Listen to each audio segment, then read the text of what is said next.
Yeah, I just realized why you're answering all these questions and staying away from the dirt because she wants to go back to the Olympics. Right.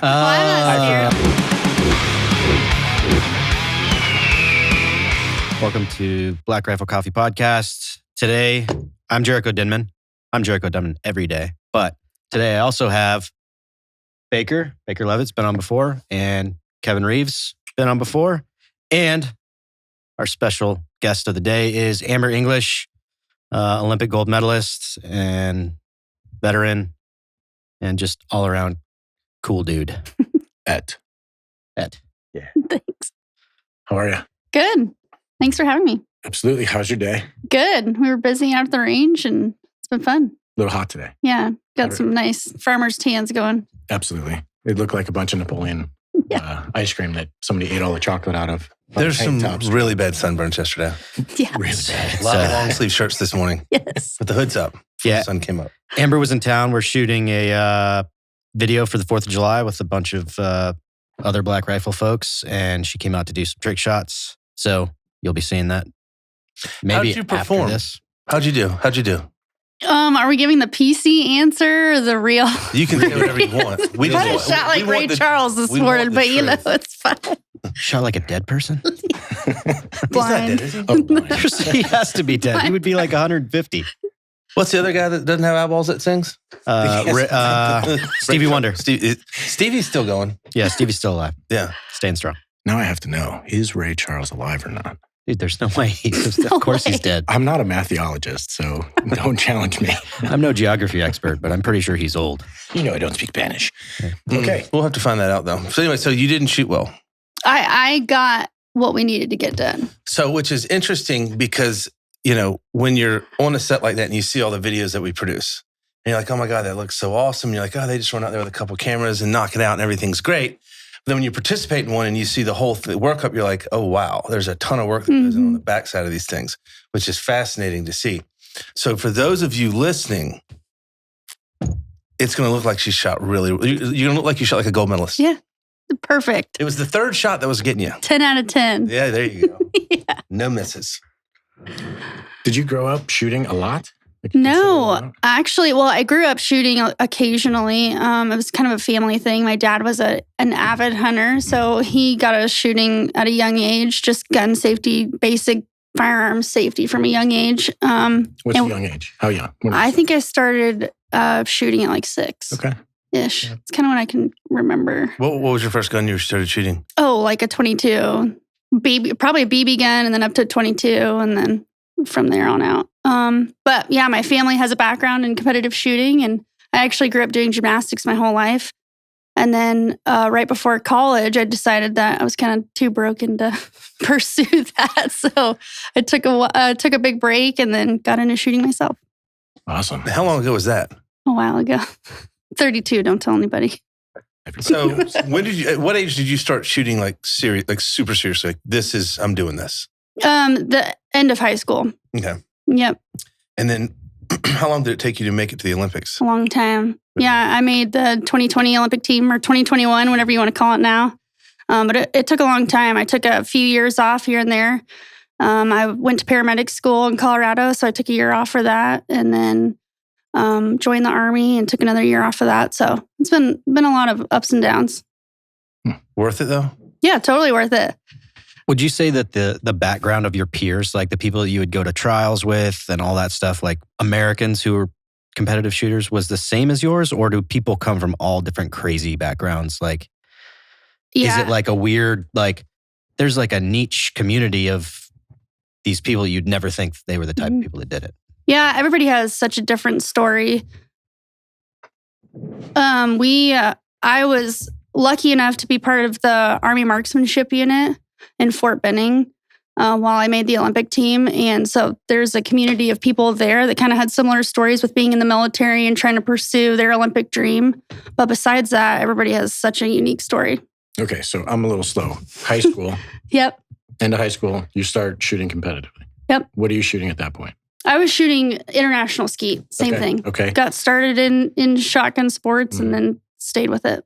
Okay, so college, what was your major? Did you shoot throughout college, or was that the longer break that you were doing? Yep. So back then, shotgun sports weren't really big in collegiate thing. So it was kind of a new thing. I lived at the Olympic Training Center, Colorado Springs. Awesome.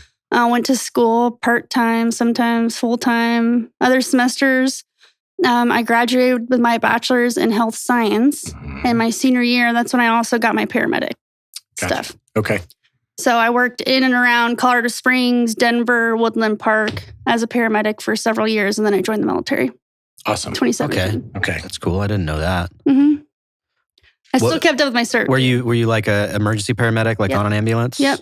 All that? Yep. Let's hear some gnarly stories. 911. Yeah. Oh, you guys are both. Yeah, that's what we talked about. Yeah. So you guys are both nurses. You're like an automotive nurse and you're a sky nurse. I'm a sky nurse, absolutely. Sky ferry nurse. Yeah. Also lived in Colorado Springs. So we shared some You guys are like basically the same person. Yeah. Basically, only I'm not a good shot. Have you seen the documentary For the Father? They could be related. I actually have heard the opposite, that you are a good shot. Skeet things flying through the air. Oh, not yeah, so yeah. much. Yeah. Not so much. No, none of you soft guys can shoot shotguns. I don't know what that is. Yeah, Come the on, short man. one for No, preaching hold on, things? hold on. She's seen me. Yeah. There I is actually have anecdotal seen it. evidence to support your far-fetched opinions every once in a while. You guys, when I you're saw trained it to with my shoot- own eyes. When you're trained to shoot pistols, ARs, rifles, you are never taught to continually move the barrel. That is the difference between shooting a rifle or a pistol. The hallmark of being a a good SOF member is being adaptive and, figuring things out. So. That's true. But I would argue with, the like Mozambique or multiple target engagement, like it was learned. Tempo shooting later on was learned to continue to move the weapon under recoil. But you're never swinging through. Correct. Yeah. So would you agree with this, Amber, that it's rare that you, before 3-gun, it was rare that you would see people that were good with a rifle and also good with a shotgun. Like it's totally opposite of shooting.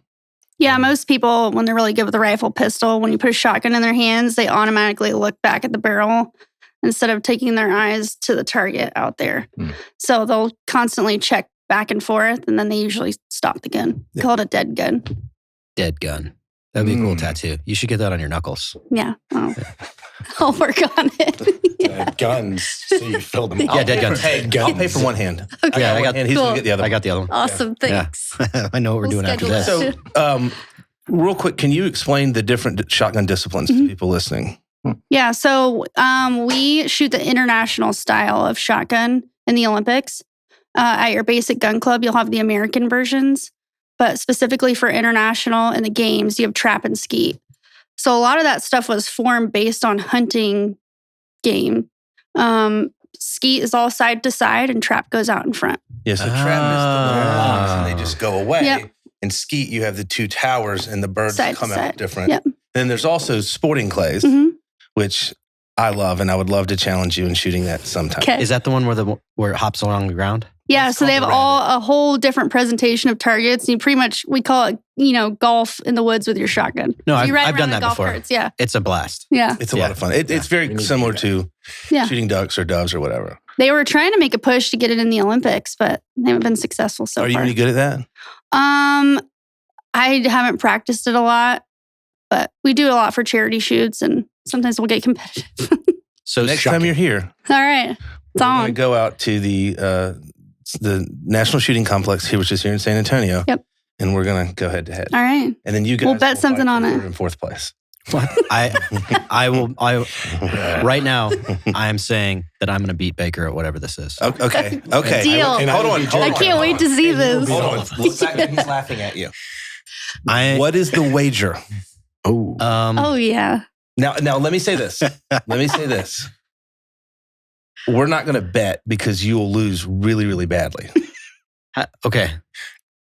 Kevin and Baker have been in town for the whole week. Me and Baker have made a number of bets. that's correct. What do you think he's batting as far as bets won against me? Before I you don't answer, think he's. before you answer that, you remove the spirit of the game in the way that you bet. He only bets when he's right. He won't That's take a a chance. safe bet. I mean, But that's you're not going to bet on a bad horse. He's right now. He's saying this as he's trying to talk me out of betting him because he thinks I have no Tactic. chance. Let me say Jariko's this. actually playing a game called I Win because he's stacking the odds in his favor. You're betting. He is sucking the spirit out of the game in betting. Is what he's doing. So listen, with a shotgun, I can assure you are a better pistol shot, long gun shot, and a better shot with an AR than I am. I have no doubt in my mind. I will walk the dog on you with a shotgun. Why won't you just take the bet then? Why I don't? ask you to name terms. And as I was about to, you There said, has to be consequences. I've seen a lot of black rifle tattoos. Hold on. lately. Maybe We're cutting a finger off. The loser loses a finger. which finger? You get to decide. Make it The loser chooses which finger they have to give up. Book it. Okay. next time Jariko's on. They're going I to don't be mean- practicing a Hold on. lot. And I don't mean a knuckle. I'm talking you're taking 2 knuckles off. The whole finger? Yeah. And the other guy Gross. has to do it. No. What kind of knife? Oh, like in the movie where the guy got trapped himself on purpose in the boulder. Oh, Leatherman. yeah. No. Oh, absolutely. No. Cleaver. Pliers. No. Trauma What shooters. he's trying to do is call my bluff. Yeah. Not gonna work. You'll lose. I've shot a shotgun a lot more than you have. Like I've been hunting for 30 years. Like that's my thing. That's my jam. I'm good at things. That's my jam. All right, so moving on. I know more than you. So, okay, moving on. How long Love it. Hey, how long did we talk about the bet here that isn't even going to take It- place because it felt Baker's like- scared? I You feel see like how the conversation's just getting started. he kicked the with can that. down the road on that It's gonna quite be a while. ways. Felt like Anyway, 9 minutes. the Olympics. And speaking of getting new sports into them, when you went to the games, were there any people there that everyone else was like, those guys are on like the ping pong team or the badminton team? Was there like the nerd Olympians and then like the real Like Olympians? inline skating or something weird. Yeah. I mean, I just think I don't personally share that opinion, or, you just respect everybody who has made it to that You're not level. still on a team. You're not on a PR tour No, for the but team right really, now. I don't. I mean, it takes a lot. Even if they're good at ping pong or whatever, it's still, I mean, we don't That get was our a ass horrible kicked to it. example. You know Well, what how I do you mean? Not ping pong. Ping pong's hard. How Like about curling? Hard. I mean, I wouldn't be Huge able fan. to do it. curling Huge is great. fan. I wouldn't be able to do Amazing. it. But I've always wondered, like when I love the Olympics, by the way, winter, summer, I love all of it. But there are some sports that are so niche that I'm like, man, if I have kids, I'm going to just teach them this thing because there's probably like 3 other people in the country that want to do this. Yeah. They're There was definitely going to be There was Olympians. no bronze medalists because there weren't enough people. Yeah, exactly. And I could be like, yeah, my kid's an Olympian, no big deal. And they're like, yeah, but he does, The problem, coffee cup flipping. The problem I have with Olympic sports is like they tried to get rid of Olympic wrestling, which Mhm. is the basically one of the first 3 sports that the Olympics were based around, because they said it didn't have a big enough draw. But then they have like rhythm gymnastics where they run around with like ribbons and stuff, and I think that's kind of strange. Yeah. It still looks cool. though. They're very talented too. But I think the Olympic side of the house gets very political, and that's the issue with the Olympics in general. So, are you still shooting competitively? I am. I took a little bit of a break. Earned. Yeah, I definitely needed it. I got into medical device sales for a few months, and then I just quit that 2 weeks ago. So back on the gun full time, back to business. Are you going for another trip to the Olympics? I'm going to try. Okay. Yep, 24. We have to requalify and go through that whole jam and go from there. Where are there like trials where you compete for a spot? Yep. Or is we'll it have just Olympic trials. They were trying to go through and determine what that series was going to look like for us. Our international committee was trying to change everything. They're under the Russian Federation. So with everything going on, they were having their own political issues. So we were seeing what was going to happen. And now the U.S. is coming up with their own trial system for. back to your 24. your actual event? So the event you compete in, is it the same, like, I guess, target array? Mhm. Or is it like the judge's choice and there's different? Can you explain the scoring and all that? Yeah, so you have a high house and a low house, and we have a series of stations. So it's all in a semicircle, 7 stations on the outside and 1 in the middle. So you have 8 stations. Hold on. So, a high house is 1 tower here, and there's 1 tower here. Mhm. One's a high house, one's a low house. And then in between those, there's 8 stations kind of in an arc. Yep. And they move stations. So high house, low house. Oh, okay. Yeah, so there's 6 people to a squad. And then, so I'll shoot first, another person will shoot second, and then third, and then you all move to the next station. And People shoot. on other teams. Yep. Okay. Yeah, usually you're just mixed with, say you could have Italy, China, whoever, all on And your they're squad. 1 through 8 or 1 through 6? The The- different positions you stand in. Oh no, once we get our bib number, that's where we're shooting in that Okay. order the whole day. And then the next day it'll switch. So you usually like invert the squad. So if you're first, you'll be in third the next day or whatever. Do you have a shot that you just do not miss? First, wait, what's a harder? There's got to be one that's harder for you than others. I mean, we call it the baseline target. So station 1, which is coming out over your head and then going across. And then station 7, which is all those kind of going away shots. I mean, they're so easy, but you have to pay attention to them because Right. if you don't focus, then Those are stupid targets to miss. And then how many like rounds do you guys run through on qualification? In the States now, we're shooting 125. So it's broken up over 2 days, 75 and 50. Okay. Now we're both shooting, men and women are both shooting 250 in the States. Overseas, we only shoot 125. And out of those, how, like when you shot out of 100, how many are you going to hit?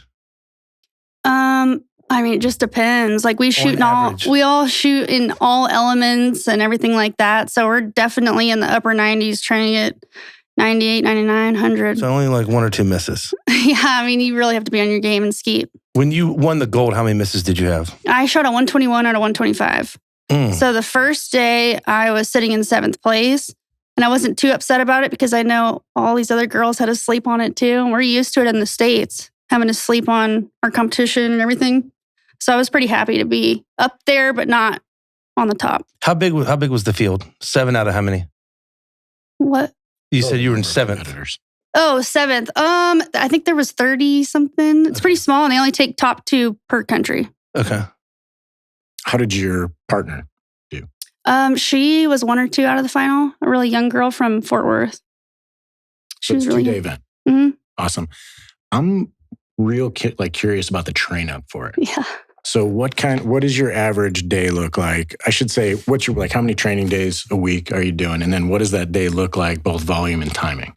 So that was the biggest challenge leading up to this Olympics. We had COVID in the mix. So all the train up and everybody else who had experience making Olympic teams and medaling and everything, we didn't really have them to lean on either for advice to get ready. So there for a while, no one shot because everything in Fort Benning was shut down. We were teleworking, which what do we telework that shotgun. Just dry firing in the drink beer and sit outside. Like, what do you do in Fort Benning? That's what you do when it's not COVID. I know, but and then to get ready for this match, it was challenging because we would normally have World Cups that we would go to, and that's really how you test your training and see if you're on par, and you get a way to test everything you're doing. And we didn't get that opportunity either, so I had to get really creative and get the guys engaged to train and stuff. And we would hold like mock matches every week in Fort Benning and put something on the line to get them, invested in it. But I would say on a heavy day, I was shooting over 500 shells a day. And then other days I would just be like, I'm going to walk out and only shoot 75 targets. If I suck, I have to put my gun away and figure out how to figure it out in my head to go be able to do it the next day. Do people in your sport get the yips? What do you mean? So the yips is a baseball thing. So like when a pitcher can't throw the ball to first base or the pitcher can't get the ball to the catcher, like he's wild. Something gets in their head and they get the yips. And they like, can't perform. Yeah. Like they shit the bed. Yeah. But it's one of those things you have to work for, Oh yeah, for sure. I mean, you can definitely throw yourself down a rabbit hole. And I mean, shooting is super mental. After we've trained so long, it's all mental. And you can, push yourself to do really well or push yourself out of it real quick. I found with training, sometimes you just have a bad day on the range. And maybe you need to hang it up, like you said. Finish that day, move on to the next. Like so Dave Baker's going to have when we bet on this shotgun thing. He came back. He has. I'll shoot left-handed. Oh, so will I. Now he's left-handed. I'll shoot left-handed too. Okay. We'll shoot 20 targets. Okay. And we'll figure it out. All right. Yeah, look it. He's going to be practicing a lot. You can't practice. What? You can't practice leading up to this. Why wouldn't you practice? You see how he's chickening out, man. No, he's calling it right now. You're calling the dance and you're trying to call the music. I mean, if I'm going to practice for a couple weeks and that threatens your 30 years of hunting, okay.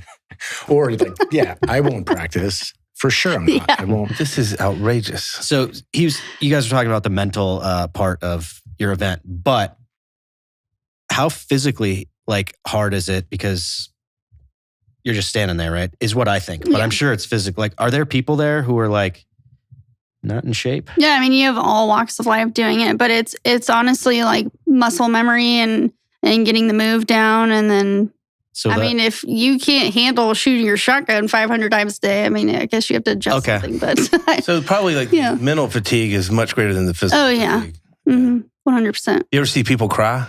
Oh yeah. You ever see guys cry? Yeah. Oh yeah.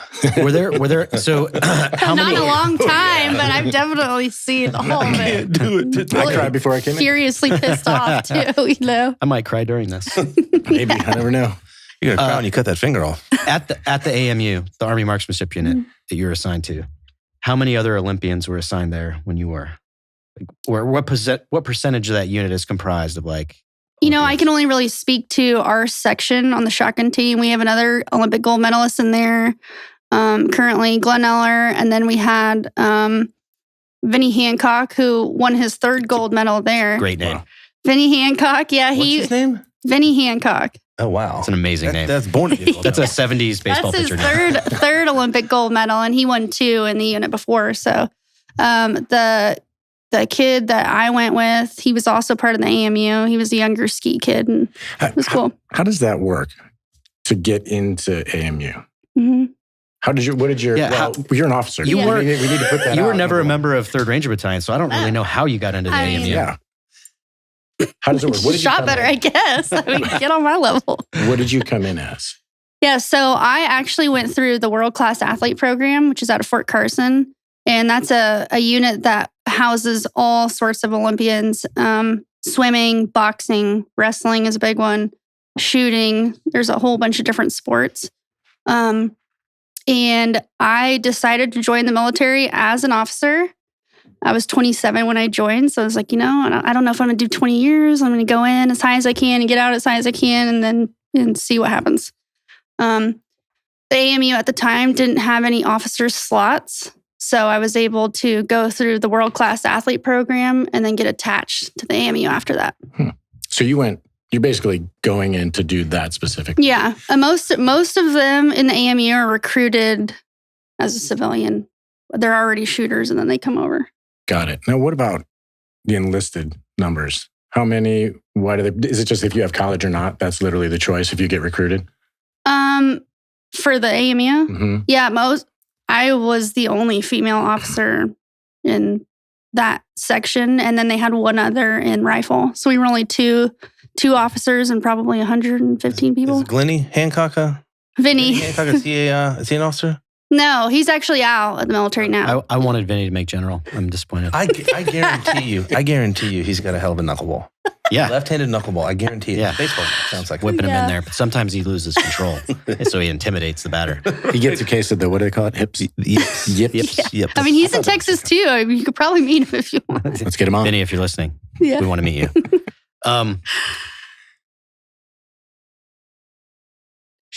Here's the question: Are there any people that make it to the Olympics that are just in the shooting that are just not good?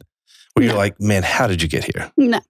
No. I mean, even for me to make this team was hard. We have the most competitive shooting team in the whole world. No, Women's ski I know is we super. do. I'm saying other countries, people in the Olympics. You're like, you miss half the clays. I mean, you have to shoot a minimum qualifying score to even be eligible to compete in the Olympics. Okay.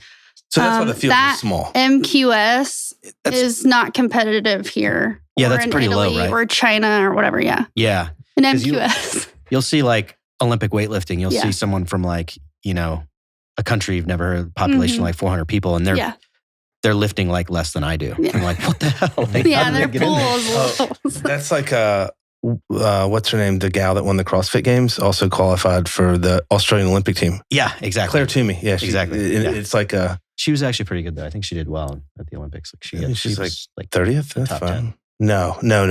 God, no. Absolutely no. I won't bet. She wouldn't have even made the trials here. Okay.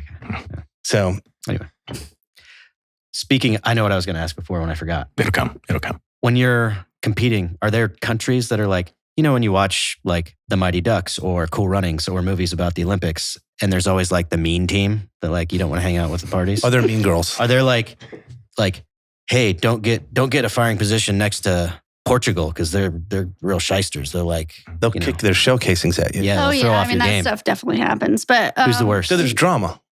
I mean, every sport has drama, but we want to know about yours. We want to hear who the worst country to compete against Yeah. is. no, we don't have like a bad country to compete against, but our biggest competitors are Italy and China. Who don't you like? That's what we're really getting at. Yeah, we Italy and China, right? Who I wants some don't shit really, talking? I don't even really deal with it. Like, if I don't want to talk to you, I'm not going to talk to you. Just gonna- There's no chirping going on. There's no like shit not talk. really. Maybe on the guy's side a little bit. No, we all kind of. So I mean, once you get to that certain level, it's everybody has good sportsmanship, and you're just like, on camera, we want to know what happens off the camera. Right? I'm Tell getting them. there. I'm getting Yeah. there. However, I would like to know, has there been a negligent discharge or accidental discharge during any of, I really want to know if AMU has one.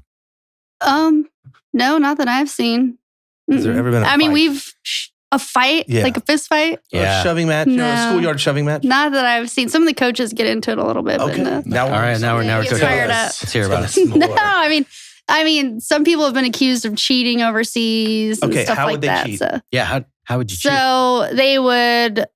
We start with a line on our vest, and they measure it. And so, like, if they come up above the line before the target comes out, or whatever, the Okay. refs don't call it, or they seriously miss that target. And other people say that they saw a piece, and depending on what country you're in and where the refs are from, they could see a piece and count it broken, and everybody knows. Did they Bullshit. can they review the footage like plays and Like other VAR? sports? Yeah, they do have VAR now in shooting, and now they're starting to mess with how many times a coach can call VAR and stuff like that. So, Okay. yeah. Who has the best fan base? Like, are there any like groupies? We want to know about the groupies. Groupies? Yeah. Like in the U.S. people, or just in general? Yeah, there's got to be like guys that like follow y'all around and ask for autographs and stuff. I mean, we're shooters, not swimmers or something. Wait, swimmers could have that happen? Yeah. I can name Go be an around Olympic Michael shooter. Phelps. Amber English. I cannot name an Olympic swimmer. I can name one, Michael Phelps. That's all. He's old news, man. Tiger That's the Woods. only I thing. mean, all these guys have That's like golf. major. I know, but they all have major fan bases. Just curious. Italy has a huge number of people that shoot, and they have ranges everywhere across Italy. So there's always a good showing anywhere over So there. you were gold. What other countries got silver and bronze? An Italian got silver, and Chinese got bronze. Dang. Yeah, USA. Hell yeah. USA. America. I do understand. And the now. woman that took bronze, she was the reigning gold medalist from 2016. So You smash. trying to make sure she didn't get repeat gold. Ousted. Yeah, I just realized why you're answering all these questions and staying away from the dirt because she wants to go back to the Olympics. Right. Oh, I'm not scared. I forgot. I'm not for a second. scared. I'm not She wants to scared. go back.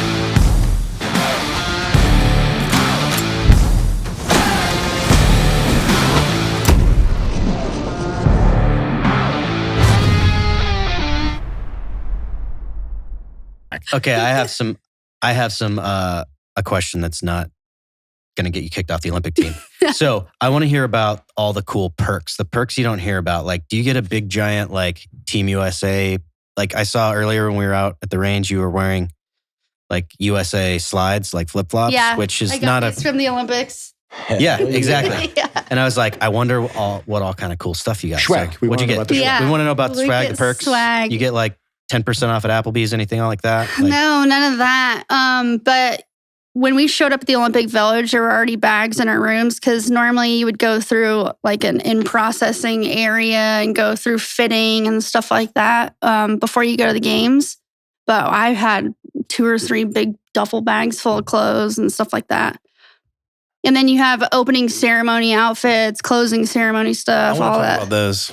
Were you wearing Not a a fan. God, they're Not a hot fan. were you wearing a cowboy hat? No. No, We did that one year. What was- I but feel like the recent past hats 2 were- Olympics, it's like the opening ceremony outfits have been rather a little bit ridiculous. Interesting, yeah. Yeah. And they're super hot. Like we were sweating horribly. It's like they want you all to look like a bunch of sailors. Like you're competing like- in America's Cup. Yeah. Yeah. Wasn't the hat something weird? And I Well, they had a beret. Was it a beret? We didn't have that this time. Okay. Mm-mm. oh, But they have before. And then this was during quarantine too, right? hmm And they were like super serious about the lockdowns Yeah. and all that stuff. Yeah. Yeah, we had a test before, 96 hours before, 72 hours before. And then in country was when we had to download all these tracking apps and all that. interesting. So And we had actually, daily COVID tests at the games. that goes along with my next question, which is it's probably going to be negated based on the rules. I'm assuming you guys had to stay with your team or were you able to mingle with everybody at that point? Was it free game after everybody was tested and you were with the other athletes? Yeah, I mean, you were still subjected to daily COVID tests. So if you're out running around with all these other teams and somebody pops hot and they have, you're within close contact based on your phone, then, you were potentially not able to compete. All right. That would be devastating. Let me get to my real question, though.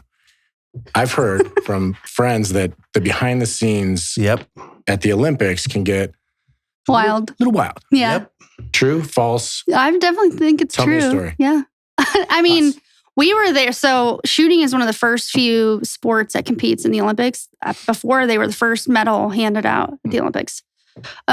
This games was different because once you competed, you had 48 hours to get out of country. Oh, wow. So it wasn't like, leading up to it, you weren't that wild because you had a job to do. So I'm not going to blow the last 10 years on stupid stuff when you can just pay attention and then. 48 hours you had to be out of the country. That's rude. Yeah, so they said if you want a gold medal, you can stay. And I'm like, what am I going to do here in COVID country? Just get after it. Watch it by myself. Go chirping. Go chirp on those Italians. No, so I left. I went home with all my teammates and then got to see family and friends. That was cool. Did you watch any of the other Olympic events? I did, yeah. What other sports do you like? Anything on the Olympics I'll watch just because I know how much it takes to get there and just the feeling of being there and walking out, opening ceremony, you're like, oh my God. Was it worth it? Yeah. Oh, hell yeah, it was worth it. Yeah. Do you have your medal with you now? I do. Yeah. You want to pass that bad boy around. Let me see. Have you ever touched a gold medal? Yeah, I touched this one. Yeah. Yeah. But I'm really looking forward to it again. First time. When he slayed all those pheasants. Oh. So you've seen him shoot a shotgun. Mm-hmm. I was just going to let you do the talking. How did you miss any pheasants? No. Hit them all. It was kind of like on camera with me this time, This thing's hefty. This is heavy. Pheasant's really easy. I think that's where his confidence is coming from. I've also done the event. I've done the actual event. This is hubris. Don't call it an event. It's an event. It's not. How many times have you thought that you lost that? Zero. I tried. Where's my medal? I don't really take it a lot of places, especially if you're out drinking or anything. I don't want to deal with that. But. You don't wear it out. I would wear it out to a bar. I have it on my keychain. Yeah. I'd stroll up so to the the Red face Robin of bar. it is the super traditional. That's what you'll see on every Summer Olympic Games medal. And then the back side is what the host country gets to design. Right? So, wow, medal that's question. Super cool. When you get it, do you have to sign for it in any way? Is it like serial number? No. Like you can do whatever you want with it? You can go sell it on eBay. Okay, so for instance, all those Russians that got their medals plucked because they tested them and they cheated, they were doping. Yep. And they're like, give your medal back. Is that just or could they be like, I don't have it anymore? And just not give it back? I cannot answer that question. I have no idea. I would assume that they would redistribute a new medal. Yeah. So I don't think if they were like, hey, anything. Amber English, we found out that you were juicing pretty hard before the games. I don't think want they your would medal give back. that to somebody else. I think it'd be awesome if you got a medal, your it's medal. dirty and torn up, and here, this is your. Just write your name on it. The previous location stretched Yeah, out. it's scratched. And they write the new one in with the Dremel tool. I don't think they do They that. just put they had a little sticker that went over it. Yeah. I always wonder that. I'm like, who is that a full-time position at the Olympic Committee? I'm the guy that goes and gets the medals back. I have no have to be honest. Reaper. I don't know.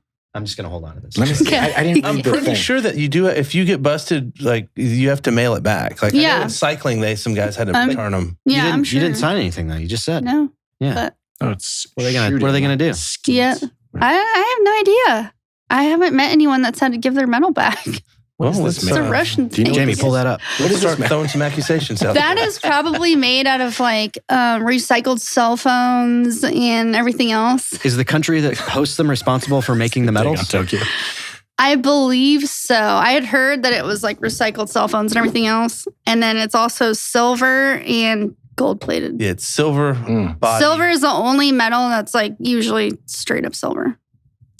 And bronze is usually copper. But it's gold plated. You wouldn't know about those ones though, would you? Because you got that gold. I'm trying to get another one of these. Yeah. Yeah. Trying, you will. Yeah. Will you change anything going after the second one? Will you make any adjustments or stick with what you know? And I'm going to stick with what I know. I've never been in that situation before, so it's kind of a learning curve for me. I think the biggest thing was going back and not feeling like you have to defend anything. I'm not here to defend anything. I've already done it. I'm going to go try to do it again and kind of put that past thing out and go with punches this time. Are you going to wear the medal when you compete? No. I would. No. I would too. Absolutely. I think that's a bad call. No. Yep, for what it's worth. I mean, I Actually- think the U.S. has a big presence when we're there. I mean, they just know what it takes for us to even qualify for this team. So, The next one's in Paris, right? yep. Absolutely wear it. But I you should, Yeah. absolutely. I think Yeah. she should make it into a belt buckle. Belts, Yeah, there you 100%. go. Yeah. That's Yeah. might be a thing. belt buckle. Oh, yeah. That'd be sick. Yeah, that's going to be awesome. Paris, Hmm. that's going to be a good time. You going to go home if they say you got 48 hours left? Or- No. They're not going to do that. Go Paris, off I don't to think they care Europe anymore over there. everywhere I know. else. I know. That's why I kind of want to make another team just to have a non-COVID Olympics. Are you still in the military? No. Oh, well, so I'm off active duty. I got off October 1st and dropped down in the reserve. So, But will you still train at the same place? that is to be determined. So there's somebody who might help me build a field close to my house. We'll go back and forth and see what we're going to do. Oh, so you're not going to train at AMU anymore? No, I am not a part of that unit anymore. They don't just let you come out and hang out I and use do. their ammo? They let me come out some, but I mean, Not you're the full-time. guy at the guard gate your medal. I'm sure they'll let you in. Yeah. Yeah, I'm surprised that they don't host you to allow you to train for it. I mean, obviously they budget and ammo, whatever, but mhm. I'm surprised that they don't. Yeah, we're going to have those discussions. Maybe they'll see this video. Hey, Shit. AMU. Kevin Reeves says, Yeah. let her train. No, they were super supportive of me getting ready for those games and stuff. So they always have a close spot in my heart. And anything I can do to help those guys, no problem. And if I have a field in Phoenix City, then they could, obviously come and shoot on the weekends and train and do whatever. So That's what you call the place of business, the field. yeah, Field of the Dreams. field. Pretty cool. Yeah. Yeah. What's your shotgun cost? That was actually my first car, and it was about $13,000. 13,000. Mhm. And what type? Explain. Yeah, What- so what do we got I shoot a 12 gauge over and under, and I shoot a Perazzi. So there's usually 3 guns that people choose. And when they get to our level, it's usually a Perazzi, a Beretta, or a Krieghoff. Krieghoff's out of Germany, and the other 2 are in Italy. Okay. And you prefer it's called a Yep, Perazzi? I shoot a Perazzi. What do you have here? What were you shooting on? I was actually shooting an A400 with a tube on it, just for fun. What is, That's not what I compete with. what is that, 9+1 that you were shooting? If you're just listening and not watching, you should see the gesture that she just made about the shotgun she was shooting today. What? So that piece of shit. No. 13,000 for your comp gun. Was provided or not provided by him? No, I bought my first one.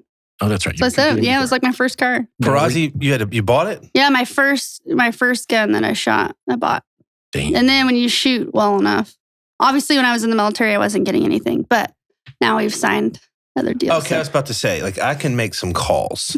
No, yeah. No. I've got this gal that's got a gold medal. Yeah, She needs a yeah. shotgun. No, they're out of Italy, and I went to a World Cup in May and early May. And I was actually able to go to the Perazzi factory and see how everything was made. And Mauro Perazzi was there and hosted everybody. So You just glossed over that. just glossed over the competition. World Cup. Yeah, how'd you do? no, actually, so I went in a non-medal position. I took a little bit of a break, and I told myself I shot for like a week. Sorry, USA Shooting. I shot for like a week, went to this competition to qualify for the World Cups. And I told myself I was just going to try to make top 6 after not training at all. I was able to make 5th. And then one of the girls, who's one of my good friends, joined the military. So it moved me up to 4th place. The medal positions are top 3. Okay.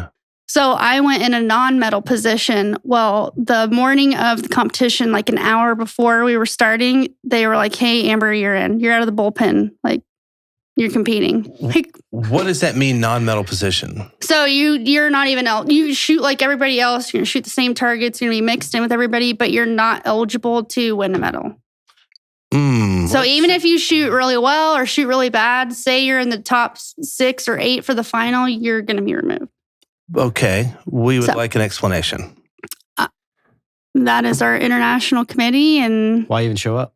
well, that was the thing. I was like, man, should I or should I not? But it's I mean, Italy. for anyone. Like, is that how they always do? Like, why would anyone show up for that? So for juniors that are trying to get experience and stuff like that, Ah, I mean, it is a good thing for them. And for me, I kind of use it as, well, maybe it's a way for me to test this and see if I still enjoy it. So I was actually severely pissed off after the first day. And I was like, man, maybe I do have a little bit competitive, side still left in me. So it motivated me to want to go further. So 5th to 4th to you're in the running. Yeah, she got sick that morning. One of the top 3. Yeah. Okay. And so then I was like, oh shit, I have to totally change everything I'm thinking about. Did you throw a few too many back the night before? No. I mean, it was just a whole different mindset. Like, oh, maybe I'm not as prepared for this as I would want, but. You pulled it out. Yeah, we did what we had to do. When's your next competition? We have nationals here the first week of August. Where is that? That is going to be in Hillsdale, Michigan. Oh, yeah. Okay. Yeah. Your face kind of lit up when you said that. Like, what's the backstory with Hillsdale? You have a story. It's a new college that we're competing at. They're kind of hosting USA Shooting now for a lot of matches. We used to hold matches in Colorado Springs. So that's the range that I grew up on. Everybody knew nationals was in Colorado Springs. So it's definitely a new adjustment for everybody in the whole team to be going to Michigan. So you're ready to go to your home, your backyard. Yeah, I mean, we're all kind of bummed that it's not in Colorado Springs, but maybe someday they'll open it back up. So that smile was like, going to fucking Michigan. Yeah. Maybe Michigan will be great. Yeah. I'm rooting for you. For sure. I'm going to train hard. Hell yeah, crush it. And that'll determine who makes the world championship team. So.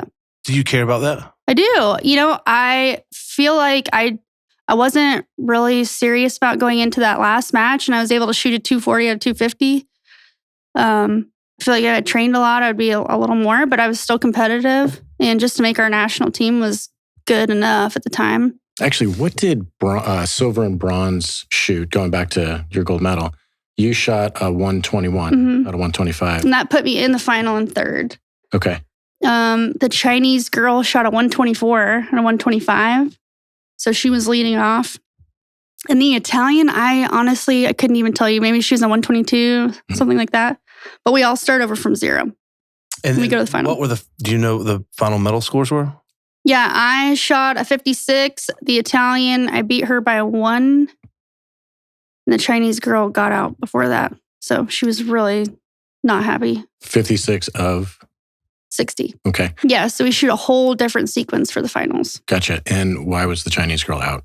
Because just out of the running? Yeah, so it's like pretty much sudden death. So we'll shoot 20 targets and whoever's lowest gets out. Mm-hmm. Next 10 targets, whoever's lower gets out. And so until everybody's eliminated, yeah, so she just... So if you just keep tying, what happens? Is that why you went to 60 instead of 30? No, it's just their new sequence. I'm sure they're going to change it again for Paris. They're already talking about changing it, trying to make it more TV friendly, even though no one knows what's going on. So, what was the sudden death thing? Did you get briefed? Like, hey, if everybody ties, how do you break that tie? Yeah, you'll go through and shoot another series of targets, and back then, so we would have a bib number. Mm-hmm. So based on your qualification, you'll be in number 1 spot, and then you'll go to number 2, number 3, whatever. So say number 4 and number 2 tie, number 4 is automatically getting kicked out because they had a lower bib number. Okay. I don't like that rule. I know, I don't either. And they're changing it a lot. It used to be like that's not fair. Yeah, whoever shot the most targets wins, but now they're kind of gaming it a whole different way. So there's like an aggregate to it component. Yeah. That's kind of lame. That is lame. I don't like that. We used to just take the qualification and then the final score and add them together, and whoever shot the most. Where is this World Championship taking place? The World Championships is going to be in Croatia. Oh, that's awesome. Do you know where in Croatia? Osijek. I don't know how you'd pronounce it. Osijek. But you just made that up. I did just make that up. Like that, yeah. Croatia's amazing. Is that going to be in the summertime or when is that? Yeah, it's going to be, I think, September. Yeah, I think we should go. We should go. Yeah. I agree. We'll teach you how to chirp. Perfect. Yeah, we'll teach you. We'll bring chirp into the shooting sports. It'll be like a Billy Madison crew just cheering on you and just heckling. I will enter the stands pretending I'm at a baseball game. Yep. That'll be awesome. Have you been to a World Championship before? I have. What is the vibe change from those to like the Olympics? Because I've always wondered that, from World Cup to World Championship to Olympics.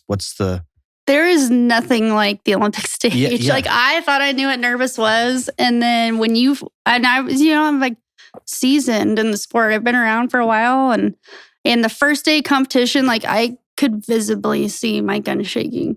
Like you just couldn't even control it. And just really you had to go back to a pre-shot routine and how to calm yourself down and like, hey, I can talk myself out of this, or I've trained really hard and what's it going to take to get the job done. So apples and oranges, totally different. That's awesome. Oh yeah, it was not, that was the craziest. Yeah. Yeah. It's like Super Bowl times 10.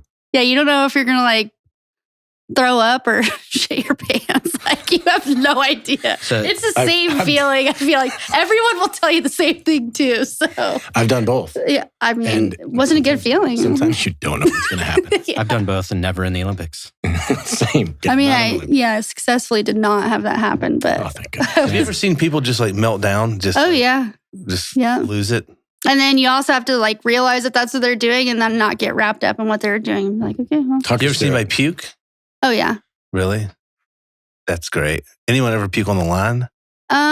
Like anyone puke like out like wherever it Yeah, is? not really. Maybe if they're sick or something. But wonder- usually people kind of hide it or they won't eat or you know what I You mean? know when you- Like, oh God. You know when you see somebody lift, like doing a heavy lift, and they just start projectile vomiting, but they complete the lift? Has that ever No, happened? I On a deadlift. I haven't That's great. seen Yeah. that. No.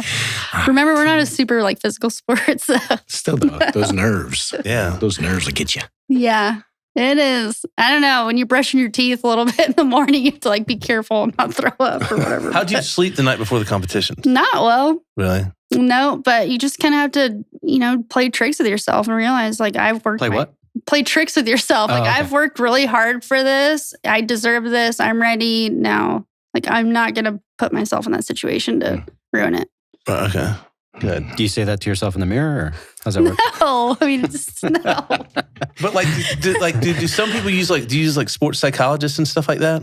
I have before. What is that like, please? Not a fan. I mean, there's probably somebody that could speak to you if you wanted to, but I just feel like the amount of time it takes to weed through like somebody and whether or not they're good or they know what the hell you're talking about, it was hard. So I just didn't deal with it. I don't deal Talk with me it. through a session. Like a Number sports psych- one was That's Oh what my- I'm talking about. it's been I wanna so hear, long what since I've- What'd you talk about? I've been- number one was the sports psych an actual athlete at some point. That's the issue is that it's like, You get a 75-year-old dude, Yeah. like Steve. Like, I mean, to be So- fair, like you can't just to be a psychologist, you can't just talk to people that have your same experiences, or else like there would True. just be there'd be like, I'm a prison guard psych, and I'm a soldier psych, I'm a sailor psych. Yeah. and I feel like that's how you would Yeah. really specialize if you were like a collegiate athlete, something. Oh yeah, yeah. Yeah, but yeah. the And then you saying became a is psychologist. those that can't do teach. So That's just my because entire you have so there's people that can have a complex understanding of like the X's and O's of a sport, but no physical ability. Like Terry Bowden, who was a coach at Auburn, there's no way he ever played football, but he knew the game like the back of his hand.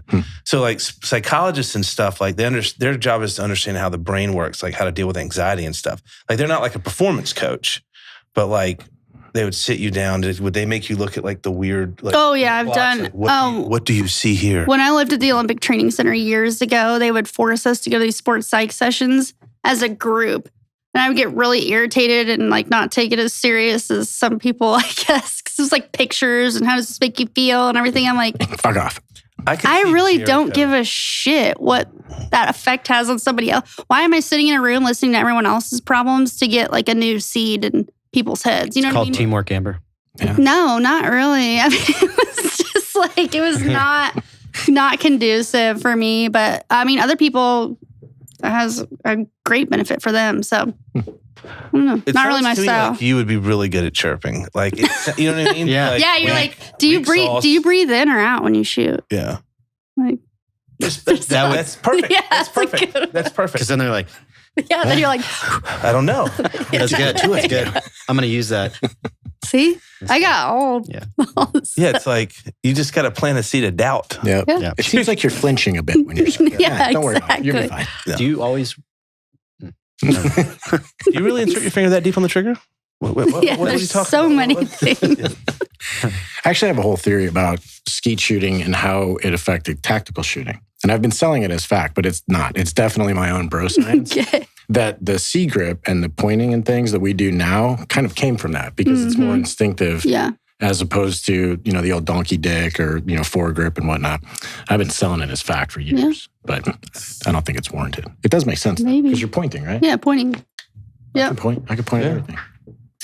I mean, your foot placement is completely different with a shotgun, and like you're not like engaged. He's gonna keep playing this up. It's not an isosceles triangle. It's a whole different. No. I'm sorry. We're real combat shooters. Isosceles triangle. I'm sorry. Squared up to the range, like 2 feet on a line. Yeah, but like that's like You want us to hold one wrist? Talk to me. You want us to do this too? That's actually hold on. That's the Weaver. There's actually a reason. Do you know how the Weaver stance was invented? I know that the Weaver, when somebody posted some shit recently of the actual Weaver, and it looks nothing like the jokes we've been making for like 20 years or more. It was a cop in like Boston with a broken arm, and his arm was in a cast. And that's the only way. Really? And he was super accurate, but it took him 4 seconds. Yeah, and his shot field was like really wide open on one side and closed on the other. See, I feel like, what's your stance look like? Kind of a fighting position? Like you're gonna throw a I mean, punch? if I were to teach somebody who was going to shoot, I would say like you're going to punch somebody. You're not going to shoot off your heels or hit somebody off your heels. But there's more weight on one foot, right? You're No, I'm like center. you're center? Yeah, weight's kind of centered. Any more brain busters over there, Mr. Shotgun? We're gonna see. You'll see. You'll see. When I taught it, I mean professionally, Right, absolutely. Yeah. left foot forward, fighting position, weight on the toes, Yeah. slightly, Yep. as if I could slide a dollar bill underneath your heel on a flat surface.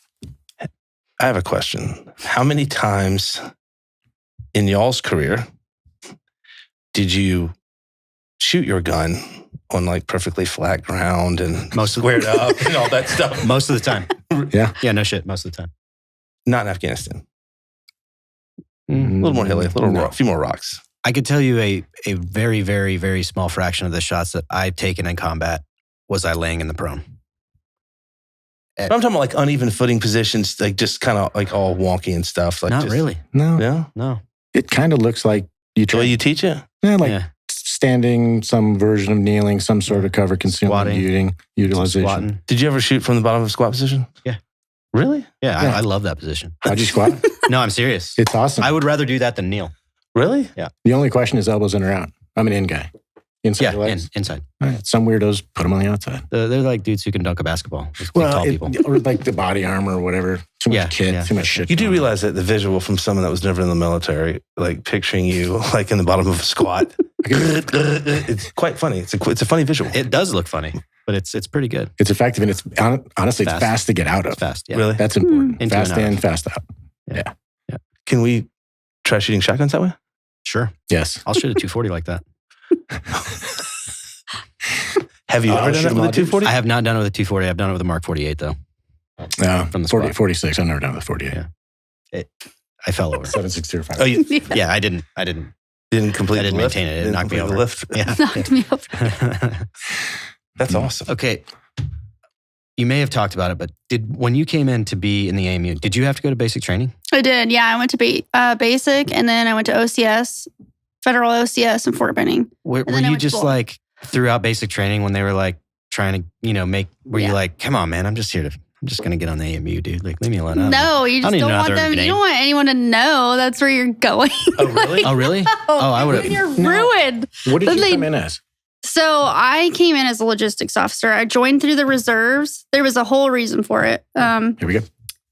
It took a lot of paperwork and time and me kind of doing the homework to figure out how to get through there. I joined through the reserves. It was me just trying to have the least amount of time off of the gun before I could go back in. So like I said, I went in 2017 knowing that I was going to have a full year off. So I joined through the reserves. I had everything kind of mapped out, but I still had to go through basic OCS and Bullock. What was your rank when you came in? Did you start? Second lieutenant. Yeah, Okay. once you go through Bullock. No. No, in once basic you go training. through, you're a specialist. Okay. Then you go through OCS, then you commission, and then you go through Bullock. The reason I ask is I don't know. I don't speak officer, nor do I ever care to. Or I don't really either, but Yeah. yeah, we got I'm just something saying. in common. I was at MEPS, right? A million years ago. I'm half naked, and there's a dude that's tattooed from his feet all the way up to his neck, right? He's an E5. I'm like, how the fuck is he an E5? Not to mention the tattoos and everything else. He was a cook. Apparently, he's like a super top, from second down, whatever that ranking is for cooks. Then there's another those dude, are called chefs. Chef, cook, whatever. Yeah. The other dude culinary specialist was an E5 and he was a trumpet player. Yeah. Yeah. I didn't know that was a thing, but I got in to the do band. There are, Okay. like you can, if you're a crazy concert cellist or violinist or whatever, you can come into the Army as like an E7. Yeah. Did you know Lucas O'Hara was a flautist in the color guard? What's a if you didn't I don't know who say Lucas it. a flutologist? He played the flute. He's a flautist. I was like, what the hell was that? Yeah. Oh, yeah. That was after though. That was like, he did that after. He was a flute player. Yeah. But he learned that in the Army. What'd you call him? A flautist. Flautist. Oh, that's not what I heard. Just imagine, think of the George Washington triangle hat. He was in the, he was in the old, it's pretty cool actually. Yeah, but still, it's a flute. He's 6'8". Oh, shit. Really? 6'7". I mean, but he said, oh God, I got to tell this story. So they're all super, super tall. Yeah. And they, and they go and they do the colors and play all this stuff. And I'm telling it. They would play all kinds of different things. And one year they, you're going to laugh. You're going to laugh really good. They went and played it was a choral thing where all the chorus thing where all the kids sang, but it was for a Tourette syndrome convention. And he said that he had to basically get stitches in the inside of his cheeks because he just sucked his cheeks in and bit down as hard as he could because he'd be singing, and then all of a sudden they would say something. This is not like 15. This is not 15 kids with Tourette's. This is hundreds of them. And What? We'll get him on the phone. Why would they do that? And they're singing. Listen, they're singing. I just said it was a constant barrage of outbursts. I'm sure you can get some creative stuff out of a crowd like that. He bit the inside of his cheek so hard And that hurt he had to get himself? stitches. And he literally like flowing blood in his mouth to keep from laughing. Because discipline. How did he play the flute like that? But it's. I think in this thing he was holding the flag. But it's called. I think it's called like maybe it's called breaking colors or something like that. Yeah. And that you cannot. It's never happened. It does not happen. And no matter what, you don't do it. Oh, I'd be terrible. And he was like, I just bit my cheeks to like just chunks of meat were coming. Like, just because he's like they're singing and all of a sudden, blah, blah, blah, just these outbursts. That's amazing. That's pretty amazing. Pretty spectacular. Do you still keep in contact with any of the people you went to like basic training or any of that stuff with? A few, not very much. So no. Okay. More Bullock than anything else, but Where are they? What are they doing now? All your fellow loggies. All What are they doing? over. I mean, they're all over. When I was at the Olympics, like some of them would hold up a newspaper and they're in Afghanistan and they're like, hey. I'm like, oh my God. But, U.S. Army experiences vary. oh yeah, no doubt. That's true. That's true. Okay, so to the nitty gritty, you have to have a decent medic story, if not great medic story from your time in that. Oh, yeah. What years? I got were some those, good. What time frame was that? So I graduated in 2012. Yep. I was an EMT for 2 years before that. Okay. So yeah, 2010-ish until I went to basic, 17. And yeah, I had all sorts of stuff up in Woodland Park. That was kind of when shit would hit the fan in the summers because it was like all trauma related, and sometimes you have to get on dirt bikes with firefighters and ride back. You can't get an ambulance back there. that sounds fun. Really? Yeah, and then we would have 1.5, 2 hour transports up there if you're past Florissant and everything, and then snow. I mean, you can't fly sometimes, and those, so shit really hit the fan. That's where I learned to keep your composure and be like a duck. But I had some good calls. I used to work early mornings, like 5 a.m. And we had a call. I don't know where it was. Elcott. You know where that is? East side, Colorado Springs. Kind of. It was like for a neck laceration. We're like, this is bullshit. Everything that comes across, you're like, this is not what's going to happen when we show up on scene. But then I don't know what the update was. It was so long ago. It was enough to where I was like, maybe we should put, flight on standby. We'll just put them on standby. And then when I get there, I'll decide. And when we showed up, it was me. I was like a baby little paramedic, and I had one other person with me. And so it was an EMT. And we showed up. I was like, everything was caution taped off and everything, or crime scene stuff. I was like, what the fuck? This is not a neck lack. You know what I mean? Like someone get their head cut off. That would be great.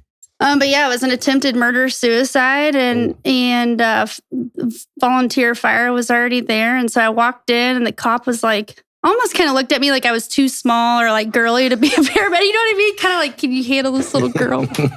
I get that all the time. You know what I mean? Yeah, same effect. He was like, it's really bad. And so I was like, okay, well, can I see the patient? Like, what am I looking at? And so I walked into this house, and like I said, it was early morning, like Sunday morning early. And it was a weird, it was like 6 a.m., I think, 6:30 maybe. Were they hoarders?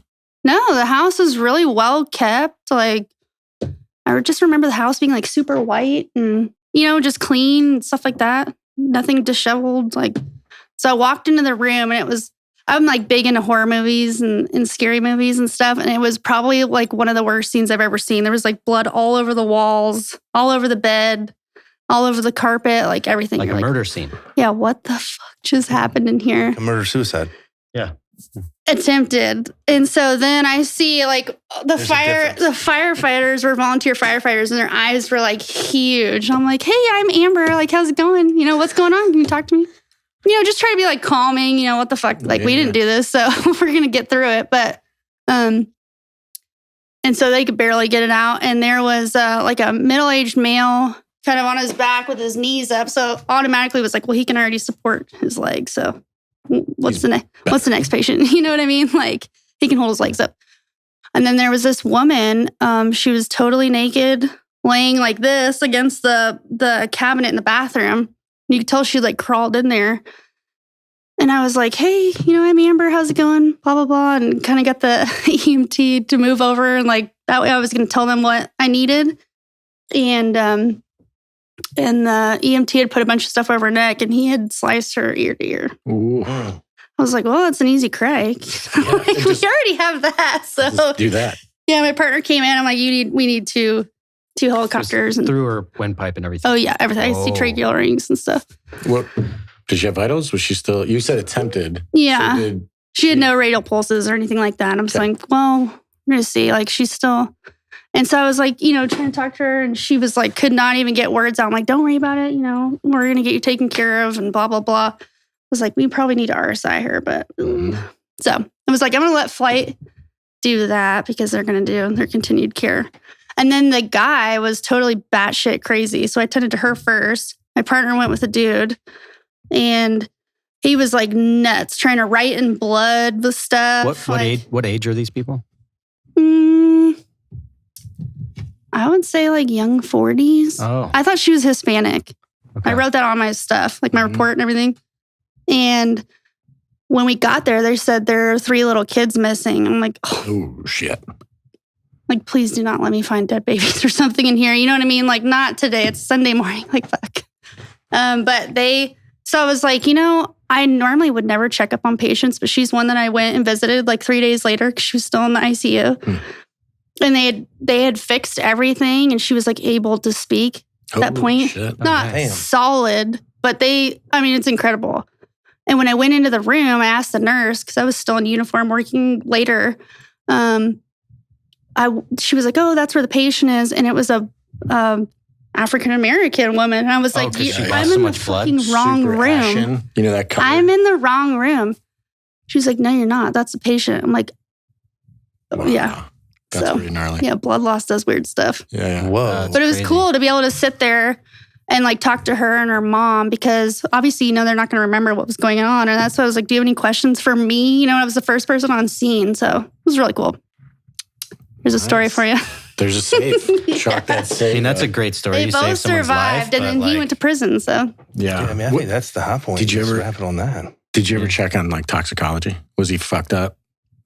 he went to a totally different hospital, and I really have any desire to. They're like, do you want to read notes? I'm like, no, not really. I always wonder. I get curious, like, what made this person just break? And I didn't even have time to read shit like that day, but it was cool. When you were doing your pararescue man training, you had to do Skyners. like ER rotations, right? Yeah, absolutely. So, once you're done with your paramedic and whatnot, which is this condensed thing, you do rotations. It's actually kind of a fucking nightmare because you're working on a consistent fire shift.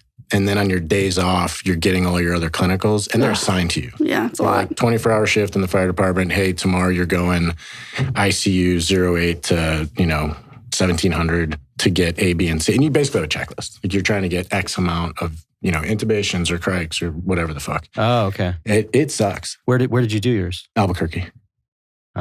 Albuquerque's great. Yeah, a lot of meth, right? Yeah, a lot of drug things. Drug things, but like drug things are drug things. You just do the Narcan thing or whatever, depending on what they're on. But Albuquerque probably has some good like violence too, yes. right? And I was on an end. What end was that? Like 90-something street. It was shit. I mean, we had several streets where like if you get a call, you're like someone's dying. Yeah, tons of We already know they're stabbings and dead. gunshots and like all the things. Yeah, I got to do a lot actually. It's pretty fun. Yeah. Pretty fun experience. The first time I needle D'd a guy, I'm like, oh man. You like how they have to shorten it? Needle deed. Needle D. It takes too long to say compression. Needle decompression. That's what y'all sound like talking about Army stuff. But worse. At least the word needle is a noun in the English lexicon. That's true. So, okay, with penetrating trauma, blah, blah, blah, it doesn't matter. You've seen it in the movies. Remember the Mark Wahlberg Yeah, movie? but you did a needle decompression because like every time we trained that, like they, as a RFR or You're like, whatever, oh, you got I'm trained not to gonna do do that. that. And I was like, there ain't no fucking way I'll be able to do this. Like, come on. Well, I had a symptomatic dude. And again, I also have a super seasoned paramedic, mentor that's with me. That's his job in the fire department is to make sure I don't fuck anything up. But I'm thinking this can't be comfortable. This guy isn't going to like it at all. He was shot 3 times, 2 in the abdomen and 1 in the pelvis, right? No big bleed. Like there was nothing big going on there. However, he was symptomatic and required this intervention. Did he need it 100%? Why not? Yeah, but once you put a hole in there, how are they going to know they didn't already have one? Well, They always said, like, trust it. If you put a hole in somebody, then we'll fix it. I didn't walk away with like, oh my God, that was amazing. What I walked away with was the fact that he didn't react at all. I think he was just staring into the sky. Well, the back of the ambulance, staring at the roof. And I thought that he would like grimace or move or something. And I'd sink it in him and I'd do my thing with the little saline doohickey and whatever. It works, or it's doing what it's supposed to do. But he didn't budge. And I remember Maybe he felt relief. I think he was thinking about prison already. Oh. That was my takeaway. Like this dude is thinking about going to jail. He doesn't give a fuck about that little 14 gauge needle going in his chest.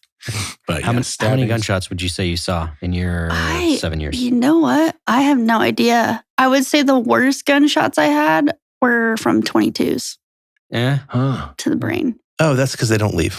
Yeah. Interesting presentations with that stuff. Wow. I never saw a successful 22 suicide. I did firefighter things before the Army. Yeah. We had a serial suicide attempter, right? This lady. She was known by the other firefighters in this little dinky town where I grew up. I did my academy and then I volunteered part-time, whatever. Then I went in the Army. Doesn't matter. But this lady shot herself in the mouth with a 22. And the guys picked her up. I wasn't on that call. But they got a hold of the x-ray. And the 22 just rode we her had a case like that all the way around and just sat. Did nothing. She's fine. Totally fine. She attempted another one, which is wildly inappropriate to share, but we're gonna. I guess the guys roll up, right? And the reason why there's probably so many people at that particular story is anytime there's a weapon present, cops have to go and do cop things first, and then it's just get medical care as soon as you can. Same thing. So again, the secondhand story. Dudes roll up and cops are there. The cops are like, help yourself. She's laying in a bathtub, completely nude. Why are they always calm as a Hindu cow? And what is going on? And this is stealing that one. This is the suicide, same lady. She's got like maybe 2 inches, if I remember right, of wood handle hanging out of her vagina, right? We get a hold of that x-ray. It was a 12-inch bread knife. Oh, holy cow. What shit. a psycho. Yeah, crazy's crazy. Did they get it out and she survived another day to be crazy? Crazy is crazy, man. Like, secondhand story. my dad, when he retired out of the Army, he worked shortly at a mental hospital. So he was like a medic in the Army. They had a guy in his ward that they had to keep like chained to a bed because the dude would eat himself. He'd eaten all his fingertips off. He ate his own tongue. He would constantly chew on the insides of his cheeks. Oof. And like... Poor guy. Yeah, wild. It's a freaking horrible way to go out. They could drug them down enough to make I mean, he was medicated, but like the points in times when he wasn't, he ate his fingers. He was hungry. Yeah. He's a vampire or a zombie. Yeah, super interesting. Yeah, well, you see weird shit. That's nasty. But the kid thing. It's also why I concealed carry after some of the stuff we saw. There's crazy people everywhere. And you don't want them to eat your fingers. What do you carry? I need to carry more, but just a normal 9. Okay. What a normal 9? Is that a brand name? Nerds. Oh, you don't want to. I just have an M&P shield. Yeah, same. That's it. Oh, I thought you would get in trouble with paparazzi or whatever shotgun you shoot. No. I should carry more. That's the problem. I get kind of lazy and keep it in my car, or you don't want to. The gun you don't have is the gun you don't have. I know. Mm-hmm, mm-hmm. Yeah, weird. But when you're talking about the kid thing, that was always a fear of mine. So my dad worked on the same department. Yeah. And he had to do the old like baby in the cradle thing. Mm. And I can't remember if he said there was actually a kid or not, but I remember as a kid, he was like, I was always terrified because he had small kids, me and my brother and whatnot. I was doing a car accident and it was a minivan that rolled. And I can't remember when I saw it, but we cribbed the car or whatever the fuck. And then I climbed up and I was going to go through the slider. This was the easiest access point. It's on its side. And I crawled up and I looked down and I could see, and it was kind of dark. I think it was about the like sunset-ish and it's in the tree line and whatnot. And I looked down and I can see legs, right? About that long. And I was like, fuck. Because who knows? Maybe a kid bounced around in there. I didn't see a car seat. I'm like, God damn it. I got the kid thing. Like I just never wanted the kid. I'd love to save a kid. Great. But I just didn't want to deal with it. So I cruise down, climb in, I grab it. It's one of those like Chucky-sized dolls. Yeah. It's a fucking... Thank God. I like grab it. Should have kicked it. I'm not telling that story. My stomach and my balls are just in my throat as I'm just reaching them. I'm like, oh, thank God. It's just a squishy plush toy. I was relieved, to say the least. No, thanks. I'm entertained over here. Yeah. I do have some clarity on Lucas. I sent a text and it was 25 kids. So it means the room is small. That's a lot different than hundreds of Tourette kids. But it's way more intimate that way. That's true. I have a story. You ready for this story? Yeah. All right. So I'm teaching a firearms course or selection or whatever. And we have a dude on the firing line, day 1. And the story is much longer and totally worth it. Anyways, there's a dude on the line. And first day, same thing. You want kind of a quantifiable starting position. Hey, arms at your sides. I think we started with M4 pistol. It doesn't matter. And all of a sudden I hear, shit, fuck, woo. I'm like, are you excited? And I have like a little microphone and there's a speaker thing over here. I'm like, I'm excited too. However, this dude had what I would consider moderate Tourette's. I had never even thought about metabolizing Tourette's and firearms and what that's like. When he was shooting a course of fire, no Tourette's. It could be long too. It could be, let's say it was, a 10-shot string on multiple targets, just as an example. It would stop, he would shoot it, and then he would shit, fuck, boo! Like just explode again. I'm like, this is amazing. So he fails the first day. And obviously I'm not gonna mention names or anything. It's not worth it. But he fails and he's in the truck with me and the Tourette's are, they're in full blast. Full swing. Full blast. And I stopped the truck. I actually put my pistol under my leg, right? I pulled my shield out and I was like, because I don't know this person. Yeah. Right? And I don't know what's going on in his head. Obviously he's got mannerisms that are interesting. So I'm like, I don't want to have to dump this dude. Put my pistol on my leg. He gets in. We drive for a little bit because the dudes were like, hey, let's box him up and send him home like right now. Yeah. Unknown, scary dude. We're in the truck. He never told anybody that's like what the fuck was wrong with him? Like, why wouldn't he warn people? It gets so much better. What? He was warning everyone. Wait. Yeah, not the right way. It wasn't warning, it was announcing. He announced in dramatic fashion. So anyways, pistol under the leg, in the thing, driving back. He's sitting next to me and he's talking about like how fucked up this is. But then he's like, and he's like doing these serious fucking reactions. And I stopped the car and I was like, hey man, I don't know you. You don't know me. I go, but how you behaved or how you behave from now until the point where you maybe are given the ability to attempt this course again is going to be decided by and large on how you conduct yourself. He reins it all back in. So he's like, everything's... Poor guy. But he dials it down quite a bit. Fast forward. I'm walking through REI. He's walking towards me. Now, this is a month, maybe 6 weeks later. And I'm not thinking about this person. It's long gone. That course is started and finished. He's walking, like motoring, like he's range walking through REI. We passed this close. I'm looking directly at him and he's going, woo! And he doesn't recognize me at all. He doesn't? Nope. And at the time I had a bigger beard. Like I look, it's my same stupid face all the time. Like that's what I look like. Doesn't notice me, straight by. Next day, he's back in the class, right? He gets through everything, passes everything. The testing, the first day. Usually that's where we weed out a bunch. I talked to my supervisor and I said, we need to talk to him in your office, one-on-one. So we sit down and the story. How old was he? 35. Okay. Maybe 6, I don't know, something like that. So I'm like, hey, I got to talk to this dude. It's going to be a medical question because I think that's warranted. So we sit down and he's sitting there. He's got a big scar on his head, right? And I said, hey, man, we just need to talk to you about, the safety and how you're able to conduct yourself with your condition. I was trying to be very kind about it. And he goes, oh, what are you talking about? And I go, what? And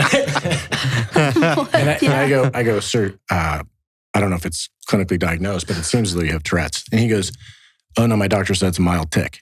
Something like I was that. like, a mild tick is when your eye twitches like this. Right. I did this. I go, what you're doing is something more severe than that. I'm like thinking, how are you going to brief? How are you going to...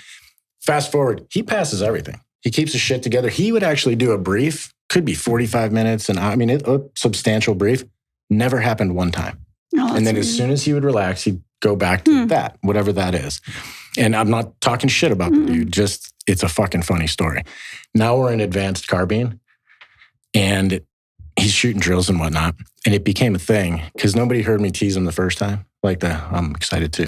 And he gives out a shit, fuck, woo, woo, and he threw it out there. And I was like, all right, man, save your questions to the end, sir.